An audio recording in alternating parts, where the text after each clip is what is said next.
Alright everyone, welcome back to my channel, or if you're new here, welcome to my channel, The Reptile Hangout. So over the last few months of posting, I've seen so many of you comment questions and asking stuff about snake care, and since all these questions that you've been asking in the comments are relatively similar, I decided to make a list of questions that new or soon-to-be snake owners commonly ask. So I will be answering all these common questions in today's video. So for starters, the first thing we're going to talk about, since this was the most common theme that I found in the comments, many of these questions had to do with heating your snake's enclosures. So the first question is, where does the heat even come from? And that's very simple. So there are two safe methods to properly heat your snake's enclosure. So the first of the two methods that we have are heating pads, which provide belly heat, and then the second method would be using a heat bulb, which provides overhead heat. Where do the heat pads go? You always place them on the outside of the enclosure, so never on the inside of the enclosure. It says it all over the warnings. There's warnings all over them.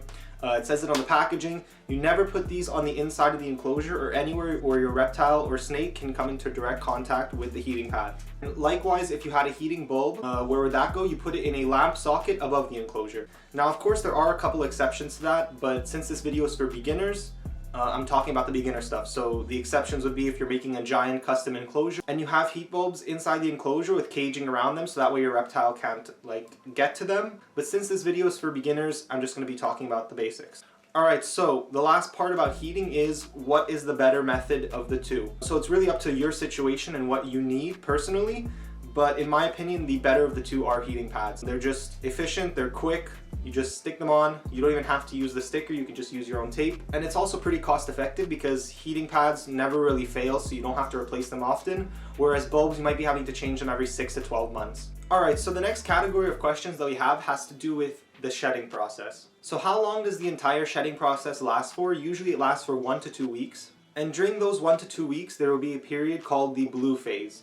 So another question I got was, why are my snake's eyes looking weird? Is he blind? And in fact, your snake is actually partially blind during the blue phase. This is completely normal, seeing your snake's eyes in blue or cloudy, or he can't see, he can't move really well. This is completely normal, and the blue phase usually signifies the start of the shedding process. So that is usually the first thing that happens in the shedding process. So another question I've seen is, how long will my snake be blind for, which means the blue phase. Although the entire shedding process lasts 1 to 2 weeks, your snake should only be in the blue phase for 2 to 3 days. So like I was saying, blue phase occurs only once per shedding process, and once your snake comes out of blue, which means that its eyes are no longer cloudy and it can see pretty well, that usually means that you can expect a shed to happen in around 4 to 5 days. And during this period, when you see those blue eyes and you know your snake is going into shed, you just want to make sure you keep the humidity in your enclosure up. And that can be as easy as providing a humid hide. Alright, so another common question that I've seen about the shedding process is, why is my snake acting weird? And is he or she going to be okay? Like I was saying before, the shedding process is completely normal and natural for your snake to go through.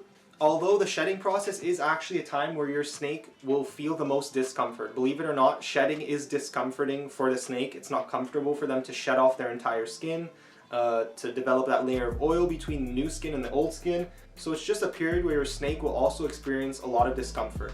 And with this being said, it's completely normal to observe changes in your snake's behavior during those 1 to 2 weeks. Even a couple days before shed and a couple days after shedding, there is behavioral changes that will occur. So just an example of some of these behavioral changes that you might notice. So your snake will become a lot less active. It's always going to be hiding. You're never really going to see it during the shedding process unless you peek through its hide or whatever, but for the most part, your snake will be hiding. Another common behavior change when your snake is shedding is your snake will actually refuse food, which again is perfectly normal. It's a discomforting time for your snake. My snakes personally, they're all pigs, so they don't refuse food when they're in shed. Except my ball python Titan, he does not like to eat during shed. So yeah, every snake is different, and just expect some behavioral changes. Alright, and the last thing about the shedding process is your snake will just be in general discomfort. So you just want to try and handle your snake the least amount possible. Your snake really doesn't want to be held or touched when it's in shed. It's just not a comfortable time. As I've repeated over and over again, it's because it's the truth. So yeah, just don't be bothering your snakes. Don't try to take it out, show it to your family, especially when it's in shed, because your snake can become defensive and even more stressed out, which leads to a bad shed. Alright, so this next group of questions that we're going to answer is actually pretty controversial. I don't know why. So I've noticed some things in my past videos that I've said, and then people comment on that. They take it way too seriously. Or their comments go, I'm a pro snake breeder, I've been breeding for 37 years, and this is not how you should do it, blah, blah, blah, blah, blah. Well, first of all, these people have been in the game for many years. Like I've said, I've seen some comments saying 30 years. I haven't been in for 30 years, I've been in for literally probably 6 years. And the beginner people that are just entering this hobby are not that experience. So the people that are entering this hobby and are inexperienced, they just need to learn the proper care at its most basic level. So with this being said, I'm gonna bring on the next question, which was, does my snake need a baby enclosure? I've seen many people commenting saying that snakes in the wild, they don't have any humans to put them in a small enclosure. Snakes in the wild have the entire earth to roam, and there's no humans around to pick them up and show them where to go and all that. And a lot of them also say that it's perfectly fine to put your baby snake into a large adult enclosure, whether it be a 20-gallon or 40-gallon. I've seen those mentioned a lot. So while these comments are partially true, snakes in the wild don't have any humans to take care of them. So we don't have wild snakes in captivity. We have domesticated snakes, and there's a little bit of a learning curve when you're keeping snakes, especially for the new people in the hobby. So I'm just here trying to explain to you why, in my opinion, your snake should be put into a baby enclosure first, and then to the adult enclosure. So that was the first reasoning I've seen behind the controversy, is that snakes in the wild don't have anyone to take care of them, which again, we've already addressed that. Another reason I've seen a lot is that people want to save money and just put their snake right into the large enclosure. By all means, you can do that to save money, but if you just want to spend $10 and have a lot less stress, this was literally just $10 to make. It's a plastic bin. This one too back here is $10, that one's like $7. It's not expensive to make a baby enclosure at all. It doesn't have to be expensive, and it shouldn't be expensive. So like I was saying, I'm just going to be giving you some reasons on why your snake should start out in a baby enclosure if it is a baby. So first off, it's going to be a lot easier to find your snake in the enclosure. So baby snakes, they are really small. They're the size of your pinky. They're really, really tiny. And it's much easier to find your snake in something like this. Whereas if you were to put your snake in a 40-gallon tub or a 40-gallon enclosure, you would have to search the entire enclosure for your tiny snake. You would have to be digging through the substrate. Every single enrichment that you have in your huge enclosure that's around like this big, 40 gallons, whatever, for a tiny snake like this. So that's kind of like my first reason on why baby snakes should be put in a baby enclosure, so it's easier for you to find them. Secondly, setting up a baby enclosure is actually really simple. And if you are a new snake keeper, it's important to keep everything simple until you really learn the proper base care, and then you can add on to it. Setting up a smaller enclosure for a small snake is going to be a lot cheaper because you need a lot less enrichment, and it's easier to manage. So the reason that I say starting your snake in a baby enclosure will be a lot cheaper is because if you get a 40-gallon tank or a 20-gallon enclosure and you put a baby snake in there, you will need to absolutely fill that enclosure with enrichment and foliage and hiding spots and caves. Your snake needs a lot of places to hide and a lot of places to feel secure and covered. And you might ask, why does my snake need so much foliage if you put it in a big enclosure? Because it's so tiny. If it has a wide open space and it doesn't know what to do with all that space, it's going to get really stressed out. It might have trouble finding its water. It might just be hiding all the time. You may never see it.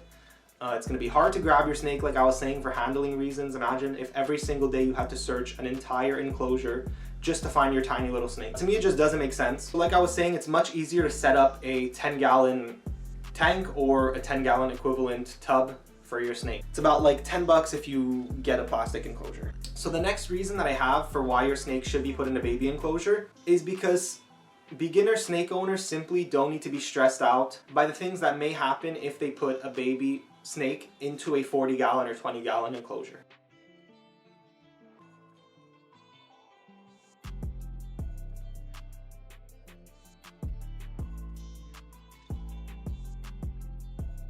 So like I was saying, if you improperly set up the large adult enclosure for the baby snake, your snake will become scared, stressed, and will even refuse food. So I'm speaking to the beginners now, not the people that have been in the hobby for 20, 30 years. If you want the least amount of stress possible, start your snake out in a baby enclosure, if it is a baby. But in the end, it is up to you. Like I was saying, it's just $10 to avoid a whole lot of stress.